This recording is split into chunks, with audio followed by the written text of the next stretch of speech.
Thanks for joining us. Now, DHS Assistant Secretary for Public Affairs Tricia McLaughlin is with me now. Tricia, Mayor Frey says he won't enforce federal immigration law. Trump says Frey is playing with fire. So now what? Well, that's certainly a step in the wrong direction. We know that Governor Walz and President Trump had what looked like a very productive conversation where there was going to be more state and local cooperation from Minnesota officials. And we actually saw that play it out on the ground when there was rioters who were destroying a hotel in Minneapolis where they suspected our ICE and CBP officers were staying. And in that incident, state and local law enforcement were actually permitted to step in and made arrests of those rioters. That's what we're asking for. That's what this comes down to, Stuart, is that we want that state and local cooperation to allow us to take criminal illegal aliens from the jails once they've served time, and so they're not re-let out back into Minnesota, back into the communities to re-perpetuate their crimes. And also, we're asking, and President Trump is asking for backup for our law enforcement when they are being assaulted or obstructed or other federal crimes against them. What are you going to do if you don't get it?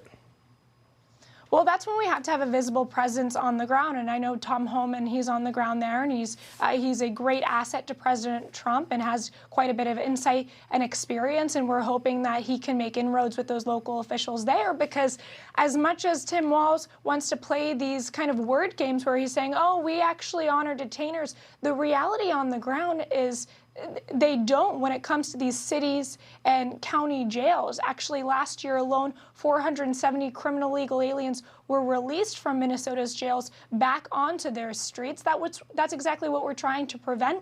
As we speak, Stuart, there are 1,360 criminal illegal aliens in Minnesota's jails. What we want is a commitment that they are going to honor those detainers and turn them over to ICE, or at least give us a notification before they're released. Now, I want you to listen to what President Trump had to say about the investigation into the fatal shooting of Alex Preddy. Roll tape. Do you believe that Alex Preddy's death was justified? Well, you know, we're doing a big investigation. I want to see the investigation. I'm going to be watching over it. I want a very honorable and honest investigation. I have to see it myself. Tricia, is it just the feds investigating, or are you going to bring in local authorities for a full-scale investigation?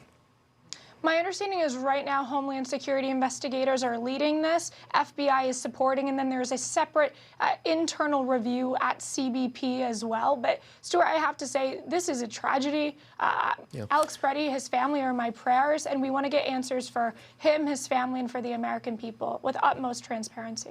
Now, Secretary Noem accused Alex Preddy of being a domestic terrorist. Is the administration standing by that language?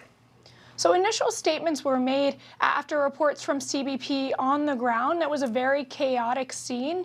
We know that our ICE law enforcement are facing rampant violence against them, a highly coordinated campaign. So that is why this investigation is so important, so that we can get accurate facts to the American people. Would you use that expression again, domestic terrorist? I think that we have to really have the investigation be leading the way on this, Stuart. And again, the early statements that were released was based on a chaotic scene on the ground. And we really need to have true, accurate information to come to light. And so, again, Homeland Security investigators are leading that with the FBI supporting. All right, Tricia McLaughlin, thank you very much for being with us this morning.